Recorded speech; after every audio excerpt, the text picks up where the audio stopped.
Allô? Allô, allô?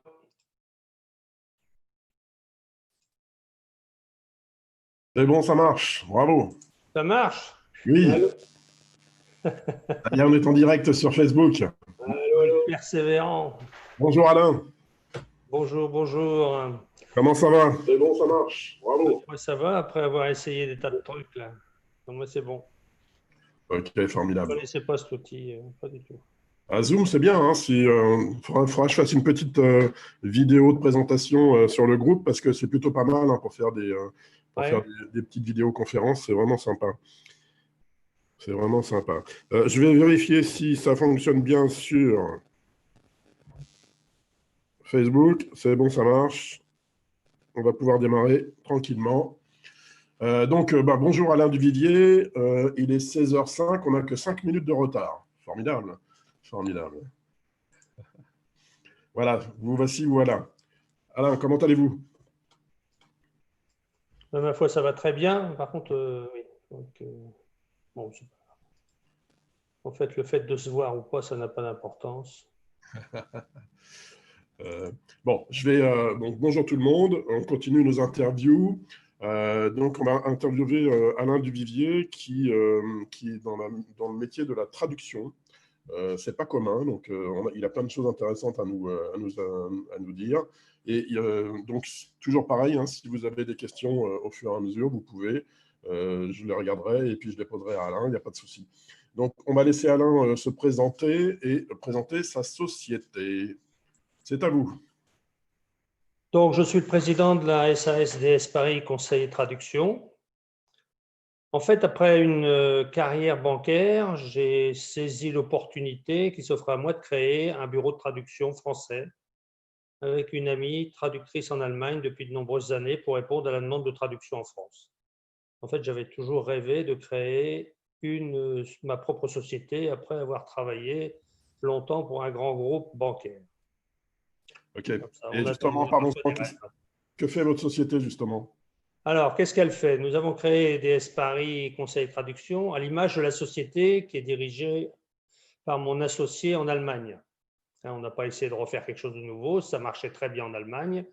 On a voulu reproduire la même chose. Donc, nous travaillons avec des traducteurs indépendants partout en Europe, principalement dans les langues européennes, en fonction des demandes de nos clients. Nous travaillons ainsi dans le respect des règles professionnelles relatives à la traduction qui sont régies par la norme européenne EN ISO 1700, à savoir qu'un traducteur est choisi en fonction de sa langue maternelle et sa spécialité. Donc, il peut être spécialiste en médecine, il peut être spécialiste en technique, etc. Et un second traducteur, de même compétence, révise les textes. Nous garantissons ainsi la qualité de la prestation. D'accord. Et dans ce cas-là, vous dites le traducteur dans sa langue matérielle. Maternelle. Maternelle, pardon. C'est-à-dire que moi, si je parle anglais couramment, je ne pourrais pas travailler Non. pour vous. Pas possible. Si on traduit un texte du français vers l'anglais, on prend un anglais. C'est-à-dire que D'accord. c'est la langue d'arrivée qui détermine effectivement la langue maternelle choisie. Vous pourriez éventuellement dire je peux traduire de l'anglais vers le français, D'accord. OK. sachant que le métier en France, il n'est pas encadré comme en Allemagne. En Allemagne, il est totalement encadré. On n'a pas le droit de traduire si on n'a pas les diplômes. En France, tout le monde peut traduire. Alors, et quelle est la raison de cette façon de travailler, de dire langue C'est parce maternelle? qu'en France, le législateur n'a pas jugé bon de réglementer le métier. Il réglemente, par exemple, le métier de médecin est bien plus réglementé en France qu'en Allemagne. Bon, pourquoi? C'est comme ça. Par contre, le métier de traducteur, il ne l'est pas du tout en France. Tout le monde peut se dire traducteur. Après, on a le résultat qu'on a. Hein. Je veux dire, on n'invente pas tout le monde. Enfin, il y a beaucoup de gens qui pensent savoir traduire, mais vraiment, le métier de traducteur, et je crois que chacun doit être convaincu, c'est vraiment un vrai métier. Les Oui, gens, en j'imagine général, les bien. gens à qui on s'adresse, ils ne font que ça. J'imagine bien. Moi qui travaille dans les sites internet, vous faites évidemment de la traduction de sites internet. Tout à fait, tout à fait. Bon, j'allais en parler après, mais on peut en parler tout de suite, hein, il y a pas de Allons-y. souci. Alors, effectivement, on a aussi beaucoup de demandes de traduction de sites internet. Et le dernier que l'on a fait, c'est celui de Fontainebleau Tourisme. Donc Fontainebleau Tourisme, c'est un organisme public dont le but est d'attirer effectivement le maximum de touristes sur la région du pays de Fontainebleau. C'est celui-ci, hein, je suis en train de le faire voir à l'écran. Merci, c'est super, ouais. On voit que sur la Et droite, il y a… en fait, le site internet, on s'aperçoit que c'est un véritable outil de vente à moindre coût pour attirer des clients étrangers, notamment européens. Parce qu'après, avec les sites internet, attirer des Asiatiques, c'est à mon avis beaucoup plus compliqué. Ouais, d'accord. Je suis en train de regarder Voilà en même un peu temps. effectivement quelques zones. Donc on l'a en 3 langues étrangères, en anglais, en espagnol et en allemand.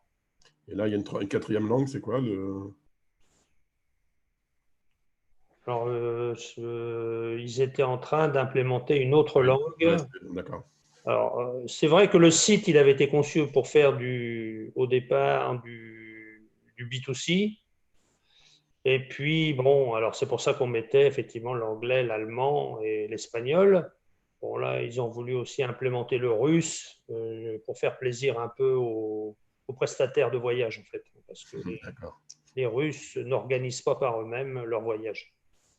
Donc, ça, ce n'est pas destiné à du B2C. Bon, c'est le contre-exemple. Ce sont des choses qui arrivent. Donc, voilà. Donc, on en était effectivement à nos sites Internet. Et en fait, quand on regarde ce site Internet, on s'aperçoit qu'à partir du moment où on a implémenté la traduction, le trafic, il a été multiplié par 2, voire par 3, en fonction des langues étrangères choisies, par rapport à la situation où il n'était pas traduit. Et alors, chose curieuse, et on le remarque à chaque fois, c'est que quand on traduit un site, la partie française, dans sa fréquentation, fait également un bond. Je n'ai pas d'explication à donner, mais c'est comme ça. Alors, est-ce que ça donne plus confiance quand on a un site qui est traduit? Est-ce que ça passe mieux dans Google? Je ne sais pas, il doit y avoir des choses. À mon avis, c'est un peu des deux. Hein. C'est sûrement un peu des deux. Ça donne confiance parce qu'un site qui est traduit en plusieurs langues, ça veut dire qu'on travaille à l'international. Et Google, bien sûr qu'il aime, c'est clair. Donc, effectivement, il faut le faire. Alors, pour montrer qu'un site Internet, c'est un véritable outil de vente, j'ai quelques exemples. Bon, le nôtre, celui de DS Paris, conseiller de traduction, on l'a traduit en 2 langues. Je ne me sers pas du site pour faire de la vente. Ça, c'est uniquement une carte de visite. Et on a récupéré des missions venant d'Angleterre, des missions très spécifiques. Donc, ça montre bien qu'effectivement, que les Européens regardent les sites Internet français, je dirais même beaucoup plus que les Français ne regardent les leurs. Et ça, bon, c'est comme ça. Alors, j'ai d'autres exemples pour montrer un peu comment on peut se servir d'un site Internet à l'international. Donc là, j'ai un exemple de l'année dernière, une gestionnaire de patrimoine. Ça peut paraître bizarre de demander la traduction pour un gestionnaire de patrimoine. Bon, et vous allez voir à quoi ça mène. Gestionnaire de patrimoine indépendante qui était sur Paris, qui souhaitait faire traduire son site, je dirais, pour des raisons de standing, parce qu'elle trouvait que ça faisait bien. Bon. Nous, on lui conseille de le faire aussi en allemand, parce que l'allemand, c'est quand même la première langue maternelle parlée en Europe, on l'oublie souvent. Eh bien, figurez-vous que quelques mois plus tard, le temps que je présume que tout ça, ça se mette en place dans Google, elle avait 2 propositions de placement de dirigeants allemands, parce qu'en fait, en Allemagne, les placements aujourd'hui sont à taux négatif. Donc, quand on fait un placement à taux négatif, on peut vous dire qu'il est sécurisé, vous avez envie de rigoler. C'est clair. Bon, là, et donc, ils ont fait des placements en France, m'a-t-elle dit, assez importants, parce que comme elle est tenue au secret bancaire, elle n'a pas pu m'en dire plus. Donc, ça montre bien qu'effectivement, nos sites Internet sont très regardés, effectivement, par les étrangers. Alors, il y a aussi la possibilité de traduire avec des outils qui sont disponibles en ligne, des traductions automatiques. Qu'est-ce que vous en pensez, vous, de cette traduction automatique? Bon, les outils, il y a pas mal d'outils qui commencent à exister. On va commencer par Google. Quand on fait des tests sur des choses très simples, bon, on s'en tire relativement bien. Quand on commence à faire des tests sur des textes un peu plus compliqués, on voit que rapidement, la technique a des limites. Bon. Il faut savoir c'est ce qu'on appelle de la côté, traduction. le volume de traduction demandé, il est en croissance exponentielle. C'est-à-dire qu'il y a de plus en plus d'échanges internationaux. Quand on regarde les besoins, ne serait-ce qu'au niveau de l'Union européenne, ils sont gigantesques. Donc, nous, on a considéré que ces programmes de traduction automatique étaient une bonne chose dans ce monde un peu hyper globalisé. Ils donnent des résultats que je vous dis. Bon, il y a des outils, encore une fois, plus ou moins performants.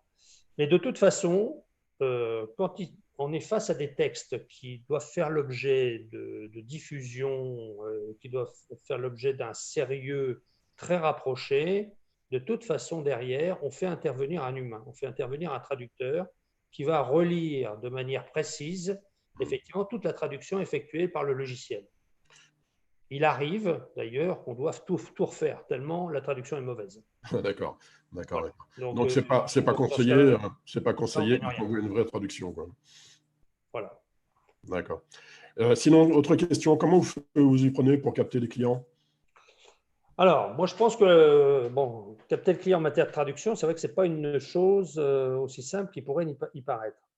Nous, ce qu'on s'est dit avec mon associé, c'est que nos deux premiers préceptes, c'est la qualité et le rapport qualité-prix. Sur le marché, mais ça existe dans d'autres marchés, vous avez à peu près tous les prix qui se pratiquent. Notre entreprise ne fait appel qu'à des traducteurs professionnels et nous avons mis en place des procédures totalement numérisées. Il est hors de question pour nous, effectivement, de brader les prix parce que telle ou telle société va vous faire des prix assez incroyables. Et quand on fait les calculs, d'ailleurs, on s'aperçoit rapidement qu'un traducteur qui vit en Europe ne pourrait pas en vivre. Donc la traduction, elle vient d'ailleurs, c'est tout. Il ne faut pas se voiler la face. Ensuite, notre société adhère à plusieurs organisations professionnelles. Alors, je citerai Dinabai, qui permet de rencontrer des TPE, PME. Alors, bon, il y en a d'autres, hein, il n'y a pas que celle-là. C'est le choix qu'on a fait. Il y a la Chambre de commerce franco-allemande, puisque nous, on est quand même très liés avec l'Allemagne. On participe effectivement à tous les échanges qui se font dans le cadre de cette chambre franco-allemande qui est basée. Alors, c'est la plus grande chambre étrangère basée en France. D'accord. Et elle se trouve où? Elle se trouve dans le 16e arrondissement. Ah oui. Excusez du peu. Forcément. Et puis, il y a une association auquel on s'est affilié, c'est International Club 77. Donc, c'est une association qui travaille avec la Chambre de commerce de Seine-et-Marne et qui regroupe les exportateurs de Seine-et-Marne. L'idée, c'est de mettre en place une structure où chacun peut poser ses questions et puis éventuellement de trouver des réponses assez facilement et à moindre coût, je dirais, auprès de ses confrères qui peuvent avoir effectivement rencontré les mêmes problèmes. D'accord. Ok. Et le dernier point, il y a les réseaux sociaux. Oui, les réseaux, oui. En train de faire. Donc, nous, on utilise Facebook uniquement pour faire du local. C'est-à-dire le rayonnement, on a besoin que la société rayonne un peu en local, aussi bien auprès du pouvoir politique que du pouvoir économique local. Donc, on se sert de Facebook pour ça. C'est comme ça aussi qu'on a un peu trouvé Fontainebleau Tourisme, par exemple, hein, qui fait beaucoup de pubs localement. Et puis, on utilise LinkedIn. Et sur LinkedIn, on travaille beaucoup avec International Club 77. En fait, parce que ce club a organisé gratuitement des cours sur ce média pour tous les adhérents. Et on y publie régulièrement des articles sur l'exportation ou l'international de manière générale. En fait, on a montré pour LinkedIn qu'on pouvait l'utiliser en plusieurs langues et que c'était un formidable vecteur de captation de prospects, nationaux bien sûr, et surtout internationaux. Qu'est-ce que vous appelez utiliser LinkedIn en plusieurs langues? Alors, on a testé, alors c'est des choses qui sont toutes récentes, hein. On a testé par exemple l'idée de mettre des profils en langue étrangère. Bon, un peu ce que ça donnait. D'accord. Parce que moi, je n'avais pas trouvé alors il y en a peut-être des gens qui sont capables de répondre à ces questions, mais je n'avais pas trouvé de gens qui puissent me dire, écoutez, si vous commencez à communiquer avec un profil en langue étrangère et vous faites des articles dans cette langue, vous allez avoir des contacts, etc. Je n'avais pas trouvé de gens qui répondaient clairement. Et en fait, on a fait des tests.